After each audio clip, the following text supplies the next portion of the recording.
I'm in the zone. Pull up the spot with the speakers banging way like the zone. My name is Gabs. Agaba Tumusime, Mastergabs. Follow me on all your socials. And make sure that you also follow the Allergic to Average podcast on Instagram. Allergic to Average podcast. Search for it on Facebook. We'll activate Twitter soon enough. But I'm excited today. First things first, shout out to the homie Play01. Jacob, what up? What up? We're really excited. We have a friend to the program, a friend of ours, and a friend to many. Really great guy, hilarious gentleman, hilarious fellow. So without further ado, kindly allow me to introduce one of the most talented and hilarious individuals. His name is Daniel Omara, ladies and gentlemen. Give it up. Thank you. Thank you very much. Thank you. Yeah. Much obliged. So, man, welcome to the Allergic to Average podcast. Oh, thanks for having me here, man. How are you doing? We're doing great, man. Well, the theme is how, huh? What are we plotting, a heist? No, man. I would be the getaway driver. That's how to make sure, you know. That's how you feel? Why do you have to wear a shoe that matched my jacket? I didn't even bring out the other shoes. Come on, other brethren. shoes. The red bottom, the Louis Vuitton red bottom. That's how we feeling? I'm even scared of it. I mean, shit. I mean, That's how you want to move. Okay. You know what I mean? Hey, I'm chilling. Sit there looking at you. It's I like, think Omara's maid was on holiday. She didn't scrub his white. Yeah. No, I'm not showing them off on TV, man. I mean, Well, but at least you kept the jacket though, so we're good. yeah, answer the brown accentuates the shoe. Welcome, This is man. Kampala. Welcome, man. We're happy to have you here. Glad to be here. Yeah, man. So, so let me give you an introduction about what Allergic to Average is all about because, you know, we're not out here trying to preach. We're not out here trying to evangelize. This is not a show, a podcast, a program about motivational speaking, so to speak. This is all about us having conversations with individuals who we believe are a true representation of striving for excellence in what you do in life, right? Yep. And so we just want to know about you, man. We want to know what motivates you. We want to know about your background, your story, because a lot of the people who are fans and followers of yours may have one impression. But we want to give you this opportunity to just introduce people to the inner thinkings and the inner workings of your mind and your brain, and give us a story behind your glory, man, because you've been popular for a long time. You've been doing it out here for a long time, man. A decade. Right? A decade plus. Easily, yeah. So Yeah. we just want to celebrate you, man, and we want to recognize you and appreciate you for the hard work that you're doing, Thank you. for clearly embodying the principles of being allergic to average, because I know whatever it is that you're doing, you're putting your full effort into it, and you're trying to crush it every time. Appreciate that. So, tell us a little bit about what does being allergic to average mean to you? Hey, it all started back around January 3rd, 1987.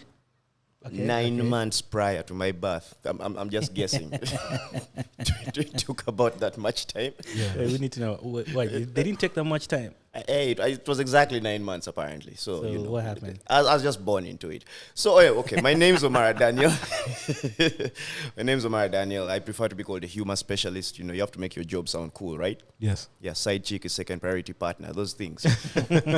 You have to be as if. Yeah. So I've been doing comedy for 13 years. Stand up to be precise. Film. It's just been a fun journey, man. I came out of a competition. I'm a compare baby. Really? Yeah. Yeah, actually. I did not know that. What was the name of the competition? Stand Up Uganda. I was second. Me, Salvador, Alex Mohanji, like, Oh, really? yeah, almost the yeah. entire comedy fraternity started there. So you guys are all alumni of this competition program. Yes. And how many of you actually won the show? Oh, Pablo won. Pablo won. Yeah. That year you all competed against each other. Yes, Pablo won. He had the church, man. Oh, The who are church. the top three? It was Pablo, Salvador, and I. Second runner-up. That's crazy. Nice one, man. That's Fun crazy. times, man. I was 21. Hey, Only. the young prodigy Yeah. in the humor game. I was just legal to drink, so I think I started at the exact right time. That's what's up. Yeah. But Actually- it was an interesting thing, though. I actually watched one of those. I was going through YouTube and I saw one of those clips at the stand-up, whatever. Personally, I give you credit because these guys are supposed to stand in front of a crowd and you hear the clock ticking. And like they tell you have 5 minutes to make people laugh. Start. And I'm watching the video and I'm seeing him trying to finish the last part, the last joke, and reach the punchline before the time runs out. And I'm like, How am I supposed to be calm making this joke while looking at 10, 9? You're on a and real you- countdown time. Yes. I was like, I don't even know how they did pressure, it. man. That's That pressure. clock was so stressful. Even one of our judges and mentors hated it. Our pro just didn't like the clock. No, the clock was Like it's just too much pressure to put a stand-up comedian under. But it was a competition, so okay, it just taught us the basics. Can you believe there's training for stand-up? I thought you guys just go and make people laugh. Yeah, we do. But then like you need guidance. You could be a funny guy, but then things like timing, delivery, content let me call it content creation, writing. Yeah. Flirting, because that's a gift you have to have in comedy, man. Sometimes there's someone looking nice in the front row, and you, what's up? How you doing? Yeah. Wait, so occasionally. have you ever picked up a girl on stage? Okay, they're picking her up like if she's sitting or about to fall. Okay, like, not Elephant Man. No, not that one. Like, do you actually say Yo. something and like, Sometimes made moves on stage, right? But Uh-huh. I'm on duty, so we'll finish this after the show. so it's one of those things, like, you know, those movies, those superstar movies where the guy's on stage singing and looks at the crowd and some girl looks back, then they edit the next scene and they like go through the trailer and guys are partaking of coitus Yeah, and without the interrupters. Okay, it wasn't like that, but I like the way you visualized it. I mean, I can own that version of the story. But it's fun. It's fun, and people don't know that stand-up is more psychology than it's more psychology than anything else. Reading audiences, reading the room mostly, gauging the energy, ignoring the Twakowa chick. You know who the Twakowa chick is? Who's that? At every stand-up comedy show, there is that woman who's just tired of life, right? Sitting at the front, looking mean. Usually loaded, by the way. She has her money, she's buying her own drinks, she's chill.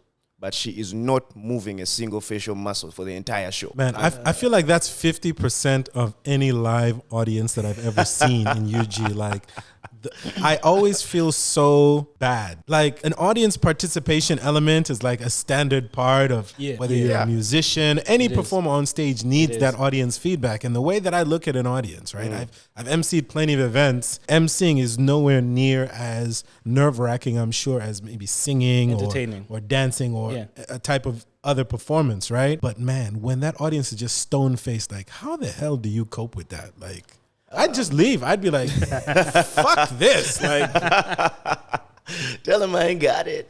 I think you have to learn to ignore certain people. Let me just put it that way. Like, don't look them in the eyes, look them like the forehead and stuff, or look over their heads. Imagine them naked. No, if I imagine them naked, I would be standing up for a different reason. Like, I have to be, son of man has to be legit. So you kind of have to ignore certain stone-faced people and just go with your set. Because sometimes it's about picking people up with the flow. yeah. Because when we started comedy, we had this joke that Ugandans come to the comedy show to see if you're funny, which at the time was true. Because we were like newcomers in the game. Right. Yeah, so as time has gone on, guys now come to the show to laugh because they trust you. But you have to earn that trust. It takes a certain amount of consistency. Like, you have to keep doing your thing. So for us, it was week in, week out. Every week, you had to come up with 10 minutes. If you vanished for a month, you were lost to the audience. Yeah. Yeah, so that's where we're coming from. And it was in a bar, so, hey, late crowd. And Actually, I think I was with you at this bar in Nigeria, the Gardens. And Women's Day? yes. And there were these guys, Andre and Hillary. Yeah. performing, and I'm seeing Andre fight against a bar. Yeah. You're literally fighting against a bar And the TV. to make people laugh. So you've entered. So basically, if I'm to speak perception-wise, he came in like at 5%, while everyone was like 90% their own vibe. So I feel like you have to pull them out of themselves Yes. to come and get their attention and make them part of it, because someone has to be with you at least 60-70% to vibe with your jokes. Yeah. But if they are more into themselves or into their phone or into the TV or into their crowd, they will not be there with you. So that's why you kind of have to set up a place to be suitable for stand-up comedy. Like, open air spaces are not good for comedy. You need like a low roof to contain the sound, because the more people soak in the ambience of your voice, like all those things, have light and sound. If you lack either one of those, your performance is as good as dead. It's I physical as can well as it's imagine the audio. level of satisfaction that comes through when you get that crowd roaring with laughter and they're just now hanging on every word that you say, understanding how difficult it is to hook that crowd, getting through that challenging bit and now having them in the palm of your hands, that's got to feel like the most powerful. It's a drug. You know what it means being on stage, just watching people laugh and you waiting for them to stop. Like that is a special kind of feeling. Like people are laughing so hard, you have to wait it out. Those are the moments that get me. That's amazing. Or the ones that are just where people they have so much respect for the punchline you drop, they just clap. Like, when you drop a point. Because usually, for me, it's not just about the laughter. There has to be something learned after my performance. Like by the time you leave the show, you have to feel like, oh yeah, Omara taught me something new. Oh, I didn't know penguins can't jerk off. Like those things, like you're learning. And they don't have fingers. Anyway, so they can't finger. Okay. But yeah, that kind of thing, like when someone has learned. I'm in trouble, boys. I'm in trouble. Hey, we're not average, man. So someone learning something new from your set, or just going away feeling like, I'm inspired to do something. Yeah. That's the kind of feeling. I love that feeling. So let me dig into this, because now in your chosen field, right? There are average comedians, right? And then there are those who are, let me call it, on your level, right? So what's the key thing that differentiates between those who are able to achieve that heightened level of name recognition, being able to book a show and sell out an entire, let's call it a theater, right? Or whatever venue, sell out the venue and know that by virtue of the fact that Omara is showing up, we know that this place is going to be packed with enthusiastic comedy fans who are ready to laugh their faces off. Like, what is it that differentiates you? And, you reference Pablo and Salvador and Alex Muhanji and, the real stars, right? What makes them great? What makes you great? Greatness. What differentiates you between the average guy who just knows how to make his friends laugh and he feels as though he's ready? Yeah. First of all, you have to be either very brave or very stupid. Let me be honest. You have to be a bit crazy to say, I'm going to stand in front of a theater full of 800 people and make at least 500 of them laugh over and over. Because you can't get the whole crowd. Yeah. Because not always will the whole crowd get you. That's why you have to be a bit picky about your audiences. But even when you're picky about your audiences, there's someone having a bad day. You're telling a rent joke and they just got evicted. Like, that's going to affect the performance. Or like you do a joke and his girlfriend isn't impressed yet. He brought her there for you to do like half his work, right? And Will Smith. Yeah, that's you. So, sorry. But it also comes down to dedication. For us, I'm going to say it like, what's this? What was that girl say? You think this is a game? Yeah. Like for us, it was never a game. Like from day one, we got into this thing looking at it like, hey, it was the first thing we said to each other, Salvador and I, who didn't like each other initially, by the way. I'll get to that story in a bit. Please do. Hey, We just got there. Can't skip. Salvador. Yeah, we just got there, and it was the first thing we said to each other, guys. When this competition ends, let's see what we can make out of what we become. And it was a unanimous agreement amongst 20 people. And some dropped out along the way, understandably. It was a tough career choice to make, saying, I'm going into a field that hasn't been tested. Pablo had tested it. You already started making...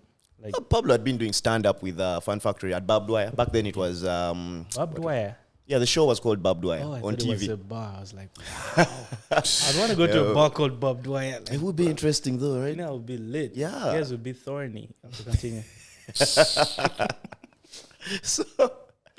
So Pablo had tested it, and we go into this new field. And it's crazy. So you start with small audiences. Initially, we were performing for drinks. Not us performing for drinks, right? Not that they're paying us with drinks. As in, we were using glasses of wine to get an audience. As in, pay 5K to watch comedy and get a free glass of wine.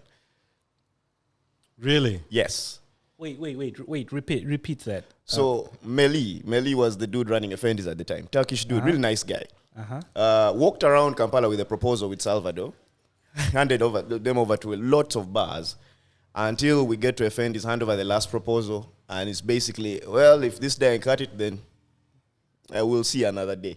You know, one of those moods. And we get to the exit of Centenary Park and receive a phone call. Are you the guys who just dropped off this proposal? Of course, it's Turkish, so it's something like, are you the one who just dropped off this proposal? I don't know what a Turkish accent sounds like, but he calls us back. I've forgotten his voice. So he calls us back and he's like, this is exactly what I've been looking for. I've been trying to start something like this in Uganda. So I want you guys to come through. I'm having a fashion show in a week's time. I want you guys to perform alongside the models. Backstage was lit. Woo! You guys, the models, yay. But yeah, so we came in and it was like our trial. It was like our trial. So like, if you guys can entertain my audience. Yeah. So Robert Kalumba was there. Yeah. And we perform, he checks it out and he's like, okay, I like you guys. What's up? Are you thinking of doing this officially? And Melly's listening and he's like, yeah, sure. So we started out at a small bar called Effendi's. Yeah. And from there onwards, we just hit it off. The rest is basically history. Though we were using wine as part of Melly's strategy. This just to show how far Melly went to make this thing work, his contribution. He made the flyers. He put the word out basically. Then it was a bar, so Saturdays were late, so he used to advertise. Then when people came through, he had a wine sponsor. So guys were getting wine, pay 5K, get wine, sit and watch comedy. Okay, so it was part of like the kind of like part of the ticket. Part of the deal, yes, it was part of the ticket. And on that 5K, we were not really making anything. You get. You got exposure. You'd leave stage at the end of the night, broke, but happy. That exposure. So how long did you do this Effendi's gig for? Effendi's, we did Effendi's from 2009, about May 2009 till around 2011 when we moved to Theatre La Bonita. But Effendi's, we outgrew Effendi's audience-wise. Because, our show started to pull in an audience for comedy, which would come back on weekends to party. Then would market the comedy on weekends to the partying audience to come back on Wednesday. So you started out basically telling jokes for free, right? Pretty much. To build your name. Yes. Of course, to get experience, to build your name, to build a fan following. What was the first gig that you ever did that paid you money and let you know, yo, this is it? Actually, it was Airtel, because I got the EcoBank gig out from someone who was at the Airtel gig. So these guys call me and tell me, yo, come through. We're giving you 400K. Back then, I'm like, okay, I'm a guy in university and I'm paying my own tuition, because the moment I got into this comedy thing, I stopped getting pocket money. I started getting loans, man. How long did you perform for? Yeah. On that day at the Airtel gig? The Airtel gig, it was like a 25-minute performance. At once. 400K for 25-minute performance? We were building a brand. I mean, shit, that's good money, yo. It is good. 12 years ago? 10 years ago? 13 years ago. Okay. That's a lot. That was a lot. It's a lot of money. And I was 21, so this is like me starting my hustle out. And then EcoBank paid twice as much. Nice. And then because EcoBank wanted an MC. So, So you doubled up. Yeah. Now, because we were buddies, I say, you guys, let's make this move. I rolled in with Alex and Patrick Salvador. We're going to push each other. Yeah. So we go for the gig together. I do the MCing. They each come in and drop in like a 10-minute set. Like we offered them a bonus. And then, the word began to get around. There's this group of guys who are MCs, but they just do it different. I can actually imagine that lineup. MC is Omara. Comics, you have Salvador and you have Mohanj. That's a dangerous lineup. And then at any moment, you can flip who the MC is? Easily. Like imagine today. Shit. Today, having such at any event. First of all, the price is no longer the same. It's like same. a big three of comedy. Of course, we can't do 800K anymore. Hell no. No, like please, no sub. 8M easily. Minimum. For those three? For those three at the you same have to start at like 12, 15. Properly. That would be insane. I would die to be at such an So event. we do the gig, and then we just kept doing that with each other. Someone calls you for an event, you're emceeing a corporate event, take your friend. That's dope. So we would just be like, hey, so there's this gig next week. Are you free? Are you up for it? I just need you to come through and do a 10-minute set. Yeah. And then you guys kind of talk about your show at Effendi. So we started to pull the corporate crowd to the bar. And then the place starts to fill up, right? And it was a small place. Effendi's had a capacity of about, 150 people, tops. And that's really pushing it. Yeah. But it started to fill up so much, we got recognized by NTV. James Owaraga at the time was, I think, station manager. And James Owaraga calls us in for a meeting in 2010. This is now like a year later. And he's like, yo, I would like to put you guys on game and give you guys a TV show. I'm going to call it Mic Check. How do you feel about that? We come through, we film it, we edit it, we air it, we pay you guys. I'm like, okay. Where's the bad part of this story? There's always a but. And guys, like, there's none. Like, that's basically the deal. We need content, you guys have content. So as we get sponsors on board, we pay each other and we're like, cool. So the show hits TV 3 days a week, like 20 minutes a day, because we had so much content. Yeah. It was young guys new to the game and new to the industry. So everyone was just hyped and crazy. Like, content was coming through every other day. We used to rehearse together. We'd actually sit on a Sunday and just go through material. Like, what do you have for Wednesday? What do you have? And then someone drops a joke and you're like, no, you could add this, you could put this there, and maybe move this to the other side, or start with the other part of the set and end with this. It's a stronger punchline. Yeah. Like, you give each other tips and advice so that when you get on stage, our principle was simple. It's a show. Yeah. Yeah. The show has to be good, so each of you has to pull your weight. We fired people from Mic Check. This is a part of the story people don't know. To keep the brand stable and strong, we had to fire the weak links. It was hard to do. Who was the one doing the firing? Me? Because as the talent recruiter and trainer. I thought you were going to say you're the darkest. So tell us about one of those experiences where Who did you you fire? had to fire somebody. And who? We had a Kings of Comedy show. Our version of it. Don't Google it. So it Is that was. with an I or a Y? I think it had a K.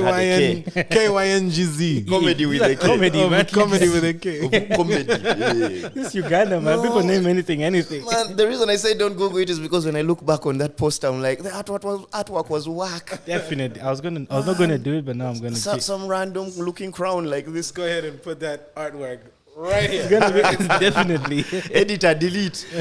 So we do Kings of Comedy because this guy I think called Welishe finds us in 2009 when we started at Effendi's and just tells us, I'll do a show with you guys at La Bonita. So he brings in Abi Muchibi and Patrico Mujuka, and that's how we met them.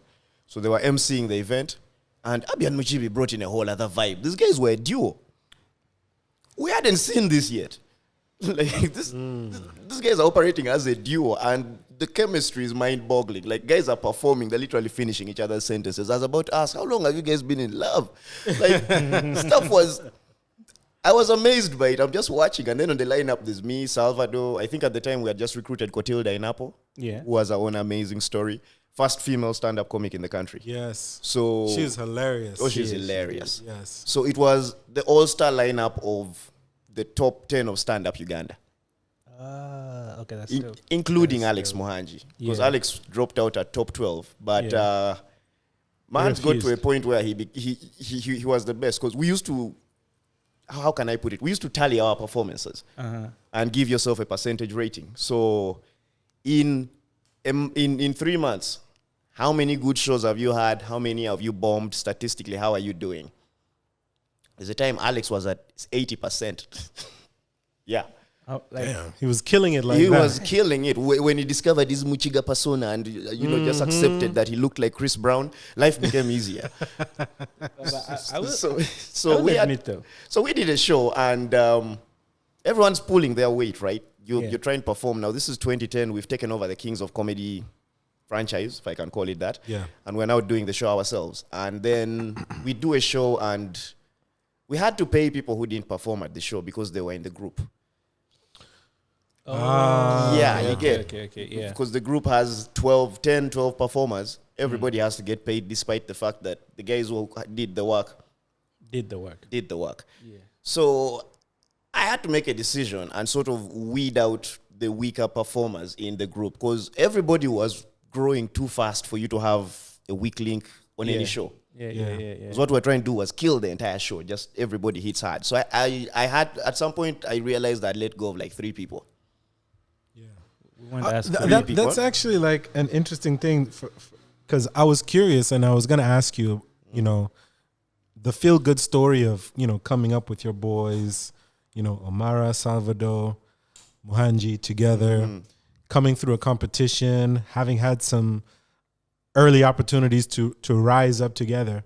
At a certain point, money and success become They'll come in. a divisive factor. And when you Yeah. just said we had to pay people who weren't performing, Yeah. now that's when business rears its ugly head Yes. in a feel-good scenario such as comedy. Yeah.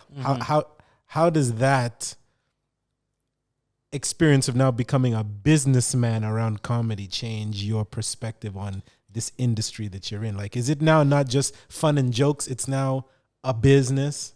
Especially given that these are not, most of them are not just a business partner / comedians. They're actually friends. Yeah.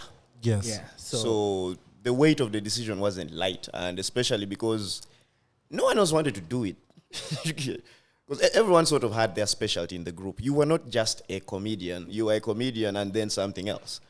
Like Salvador was comedian, but also he's like the corporate liaison because he was working with a telecom company at the time. So he knew, he was in the circles. Yeah. He knew who to talk to. He always pulled his workmates there, like, the bosses and stuff. That's how we got sponsors, basically. Then Alex handled production. Alex is the guy who banned sandals and shorts from stage. Like, Brilliant he move. Alex legit Mohanji, I celebrate you. Alex legit said, guys, Thank you. we have a brand to build. We are not stepping on stage looking like paupers. We have to start living the lives we want to look like. That's what's up. So guys had to buy shoes. Guys had to style up at least a little. Show up looking clean. Don't be shabby. Be fresh. Like if someone hugs you after the show, don't make them feel like, ew, your comedy was amazing. Like they're trying to compliment you. Don't ruin it. Yeah. Then Sebachija was in finance because he's an accountant. Yeah. Then I was basically talent recruitment and training. Yeah. Then Dolly Bondo used to print our flyers. And he worked at NASA Road. So everyone was a comedian but had another job within the group. A hustle inside of the hustle. Yes. So we started to weed out the people who couldn't have any other purpose. If you couldn't have another purpose, at least be a good performer. Be a crowd puller. Because that in itself is a purpose. Is there any chance that there was someone who left who probably had worked, if you do not mind saying, someone who probably bounced back well? Bounced back well right now? Bounced back well after leaving. Like at the moment, they're either the weakest link or something. So there's this dude called Kyria. I'm trying to remember his other name.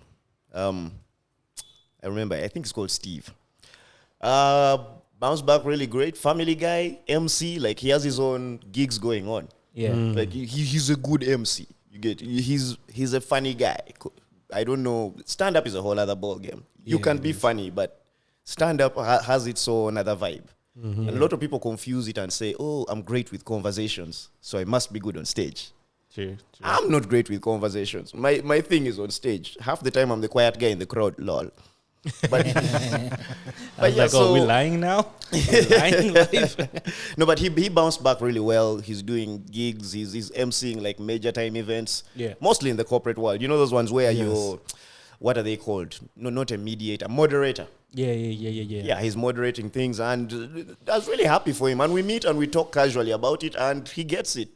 He's like, yeah, okay, I understand. At the time, I wasn't where I needed to be with the group because we were moving fast. I really don't blame people for failing to keep up. I think It also took its toll on us. because that's the biggest weakness with people, especially around the early 20s. If you even till now, till like later on, if you tell someone, or rather you try to advise someone or react to where they're lagging, they take it badly, and then they just have a kind of negative attitude towards you, and then they do not grow as they need to. Basically, they don't take your criticism well. Yes. They take it negatively. Instead of addressing the cause of the negative emotion, they're trying to address the emotion. Exactly. Yeah. But I think they handled it pretty well. I'm friends with them, by the way. We talk casually, but it was a tough decision to make. It didn't make it any easier. You don't slide in like a question. So you stopped smoking cocaine, eh?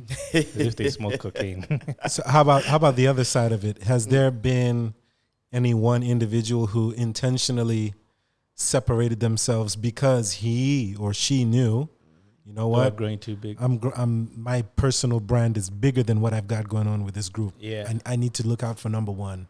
That, I think, happened at once. But if I were to name a guy, I think it would be Salvador. Okay. And so the thing is, I judged him initially. I was mad at Salvador for a while because I'm like, hey, look, we're supposed to be. I was holding on to the friendship. This thing had gone business. I didn't realize we were thinking from different perspectives. And when I was young, I had trouble grasping perspective. So Salvador is trying to start a family.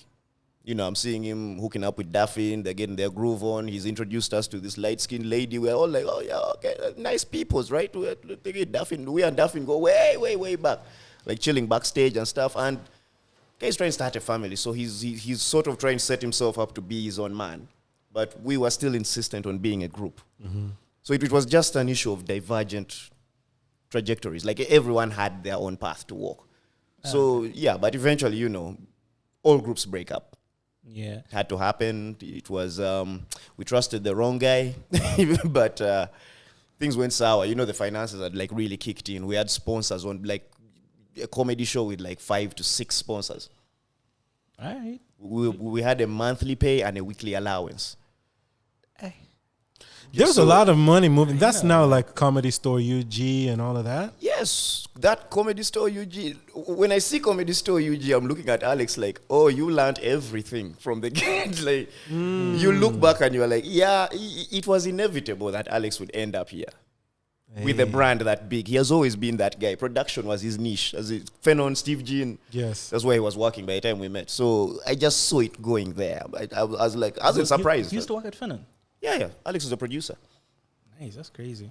Oh, he also used to do our ads for the comedy show. So you have to be multi-talented out here. People had utility. This group was no joke. I think that's a key lesson that people need to understand is that you can't just be skilled at one thing. Yeah, right? exactly. Like you have to add complementary value to what it is that you're trying to do. Exactly. Yeah. And one of the things I respect Salvador for is his networking skills. Man knows how to talk to people. Is there such thing as comedian beef? Yeah, a little. Like, I want to know, like, when you see a guy in the comedy circuit, let me call it that, right? I don't know if that's how you refer to it amongst people in your profession, in the fraternity of what did you call it? A what? A humor what? Humor specialist. A humor specialist, right? So your fellow professional humor specialists, right? Is there ever one guy or a lady that you look at and be like, this fucking hack? Like I can't believe that this bullshit gets people laughing. I wish this motherfucker would try and stand on stage after me. I'll wash his whole, you know? Like the kind of guy who maybe you meet and you just say one name, Daniel, Salvador, and it just pass. I'm trying to think of who that is. I haven't had but it's possible. I haven't seen a comedy beef, like a proper comedy beef since Napoleon and Salvador in like 2013. That stuff was going down, man. Napoleon and Salvador. Yeah, when the group split up, it split right in the middle. As in half went to Laughters, the other half tried to stay at La Bonita. So I stayed with Salvador and Alex. Because, you know, like I said, I was attached to the friendship. Yeah. So the Laughter's crew goes, Napoleon is basically the guy championing Laughter, Salvador is championing La Bonita. And there was this war on social media. Back then, it wasn't even a big deal. It was just Facebook. Yeah. But there was just back and forth. They had to call in a mediator. Who did they bring? Ramiti, something like that. Like, I was like, a real mediator. Yes, you guys are taking this too seriously. Like that East Coast, West Coast beef where all the rappers were called to sit down. The Bloods and the Crips had a summit. Yeah, tying their hankies, their bandanas together. Taking off ski masks. Because like when you guys, like when they meet, would they like dance battle, comic battle? Like, you have to roast each other for your outfit. Like, you guys. You can't show up with dirty shoes and shit. Yeah. Here's the thing people don't know. Comedians usually have the worst tempers. Like, people yelling at each other, man. You should have seen our backstage meetings after the show. Hey. Because in comedy, the best shows on stage have the craziest things going on backstage. Like, the better the show is going in front here, the wilder it is backstage. Always. Any comedy platform will tell you that. Even sketch comedians will tell you the same thing. People are running around. People are going crazy. What the hell are you doing? MCs, get you. Like, I'm trying to pee, man. This stuff isn't coming out as fast. I'm scared. Like, because you have to do that pre-show pee. You have to. If you don't want it bugging you on stage. It's necessary. Right? Even in music, it's necessary. That one is a constant. So this guy is like, when we fight, we fight. We real going hard. Like, it's personal. That's what she said. Sorry, continue. Sorry. Cover me, I'm going in. So we like go, it's wild. And then we have to settle it because if we don't, this is going to keep affecting the progress of the group. Yeah. So naturally, you have to resolve it there and then. Ask DJ Silverback. He was with us. He was our official DJ. He was our resident DJ for the show. Yes. Silverback used to sit in those meetings and just be like, oh, this is one crazy group. When people are yelling at each other. Then he's also this opinionated guy who has his opinions about the direction he thinks the show should take. So it was a war behind there. Silverback would tell you the stories of how we shouted at each other in basements at La Bonita, yelled at each other backstage. Like, it was a family. And families fight all the time. It was fun, though. Crazy times. Wow. Okay, so actually, that also hits me to the next, something I've been wondering, like trying to ask. So if I look at it from a perspective of anyone, Alex Mohanji has pretty much built the ultimate comedy thing. I don't know what it's called. Platform. Platform sounds like an understatement. It's a big thing. Because we know when Brand, this okay. brand, let's call it Yeah. brand. Like when lockdown happened, things got quiet. Then I saw a photo of the comedy store they had at X-Hub. First of all, X-Hub is a thing in my backyard. I used to see X-Hub and I'm like, this is a place. I didn't know it was a thing. Then it started and just became an easy thing.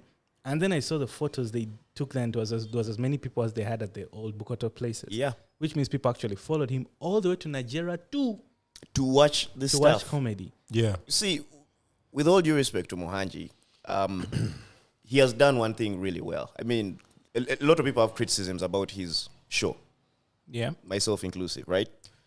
But I think it looks great.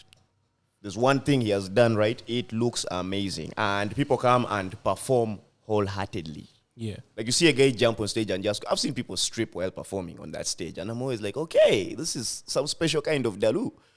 Like, there's a dude who showed up in diapers. And for a moment there, I'm like, this isn't stand-up until I began to realize, you know what? But the crowd loves it. It's entertainment. It's entertainment. And it's funny. And it's funny. Yeah. And there are people who live for this. Like, this is what's saving some people from self-deletion. Like, they go to a comedy show and then think, nah, I don't think I'm going to die now. I'm good. I laughed. Like, so you have to respect it. I also think it's a very important stage in the growth of the industry. All right.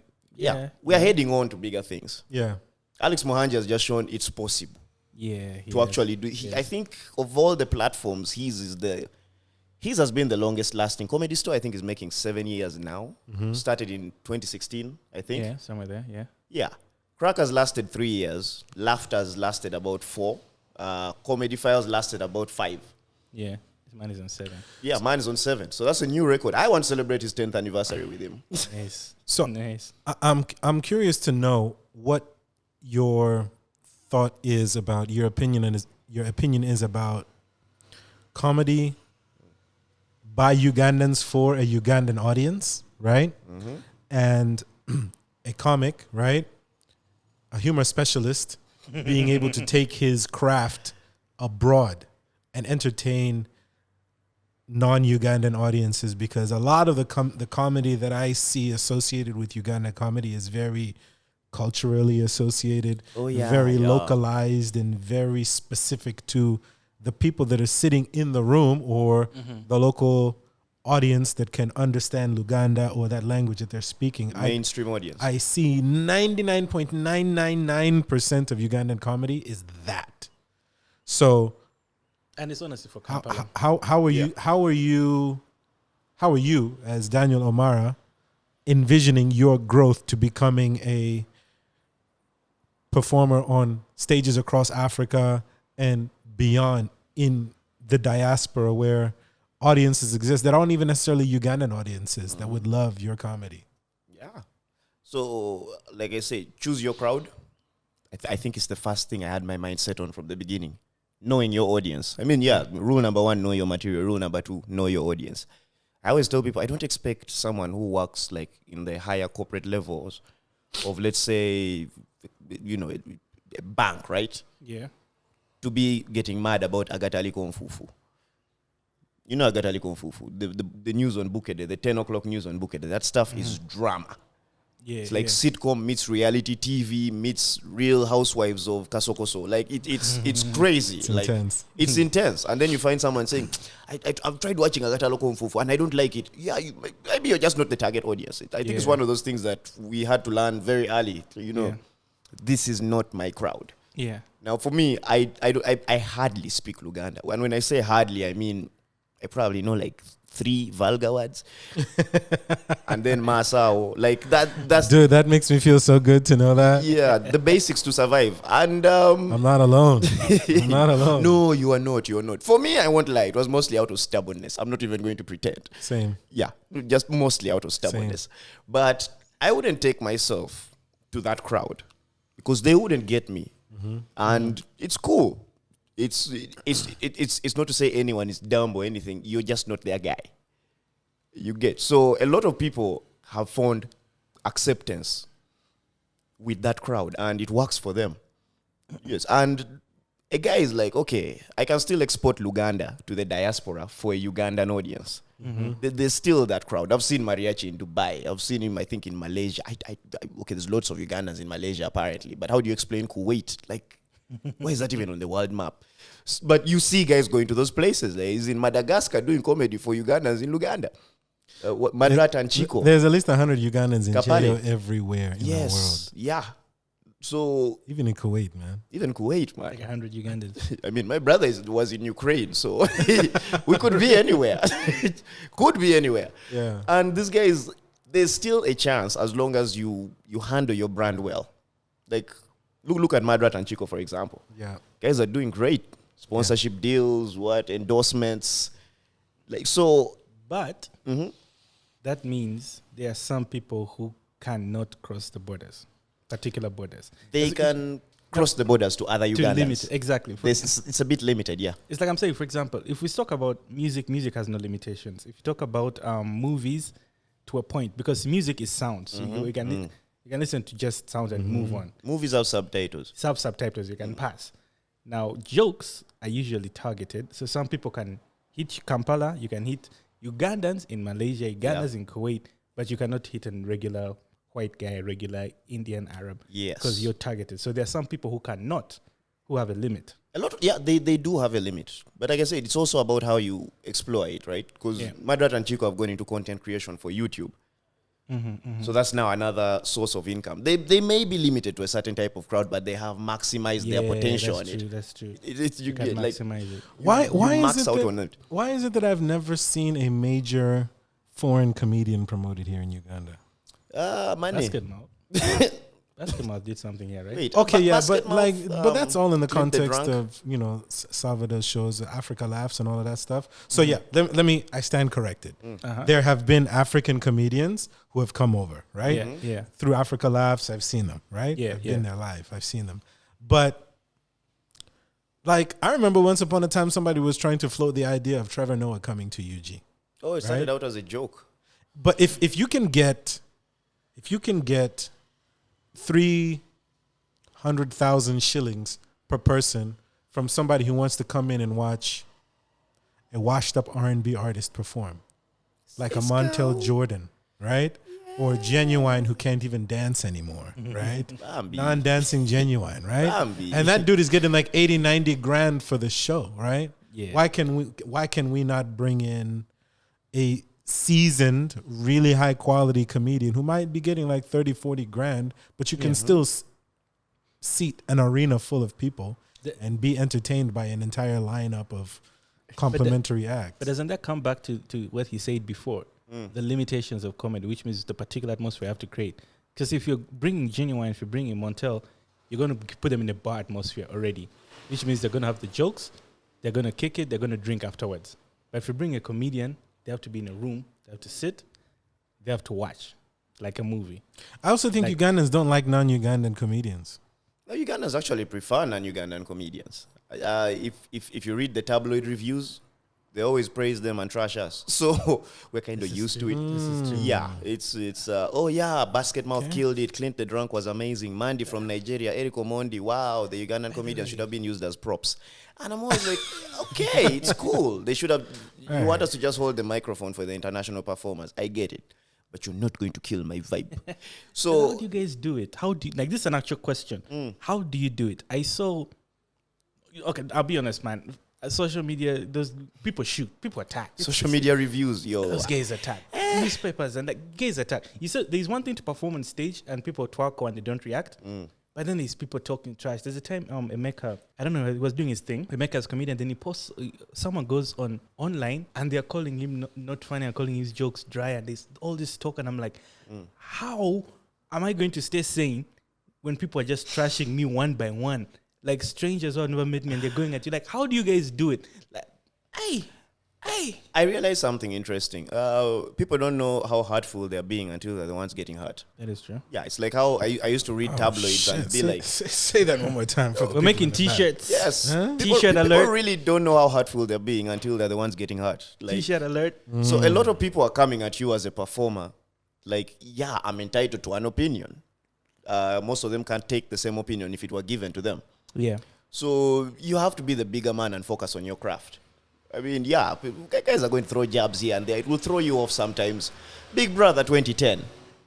So I'm called as a performer because the stand-up comedy competition was a DSTV thing. Yes. So they get me and they're like, yo, can you come perform at BBA? Of course, I was mind blown. My first international gig. In my second year of comedy, I was running mad, you guy. So I'm going to South Africa and they're paying me this much to do 5 minutes. I was like, you guys are putting me on a plane to come and do 5 minutes. Say, you already spent the money. Just tell us how much it was. I can't. I don't remember. It was not in the NDA. I really don't remember. What was the minimum? 1,000 something. I don't Dollars know. minimum. Huh? Dollars. Yeah, That's without your cost and everything. that's minus the costs. These are basically just you come and perform. Like I said, I don't remember. I could be wrong. Also, plus, the allowance just for you to keep yourself. Because they gave me an apartment and just put me there. Hold on. When they gave you an apartment, they covered your flight. They covered my flight. They gave me an apartment. They gave you money for food. Gave and me my drinks. allowance so I can buy my stuff. There's a microwave. There's a fridge. There's an Was apartment there with everything. food in the apartment? No, you buy what you want to eat.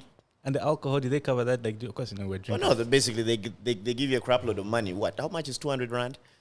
200 rand is about times 200. 200 times 200 is about, 400K? at the time. At the time, yeah, back then. Yeah, so give you like 200 rand. So if you're smart, you go, stock up the crib. Okay. Yeah, that's what I did. I was there for a weekend. Flew in on Friday, left on Monday morning. But I go there to perform. Scariest. You guys, my heart still gets palpitations remembering that event. I was freaking out. And the temperature is like 5 degrees centigrade. I've never been this cold. I'm a northerner. We're used to 45. So everything is just messing with my head. It's my first time this far from my family without supervision. So a lot of things are coming to mind, but you have to perform. And then you're standing in front of South Africans. And I used to think Big Brother was like, they have an audience that pays to come and watch. Yeah. Nah, they open the gates. Kayola. If you want, pop in. Really? Yeah. So the audience is not really like sophisticated. They are hype. They are hyped, but they're not too sophisticated. They're your average person who just came to have a blast. Yeah. And this was the first time they were doing stand-up comedy on big BBA live show. Okay. So I'm losing my damn mind. And I do the performance and Salvador calls and he's like, yo, it could have been better. I'm like, I know. You do not remind me right now. And the next day I'm chilling in my hotel room, feeling bad about my performance. I'm like, I flew all the way here because they split my performance into two. So I tried to save the good material for the second performance. Then the second performance got cancelled because time restrictions. Lesson learned. Yeah. So I was not at all happy. And then the bulletin at the bottom of the screen is flying by because BBA. And this dude says, last night stand-up comedian. Ha! At least he was standing. That's right. People are tweeting live. Yo. So they're roasting you on the air as you're watching this shit on the screen. Yes. And they're still roasting you the morning after your performance. I'm like, let it go. It's been 6 hours. But this is something you have to get used to, right? Because when you bombed, you've bombed. It wasn't a bomb per se, but it was nowhere near what I could have offered. Yeah. It wasn't great. It wasn't great. It was nowhere near great. I mean, that's the blessing and the curse of being somebody who wants to step on that stage, though. You have to be willing. Yes. You have to be willing to go through that. But a valuable lesson was nasty learned. feeling. Very valuable Start with lesson. the good stuff. Start with the good stuff. If you have a second performance, figure something out, but give it your best. You might not get a second shot at this.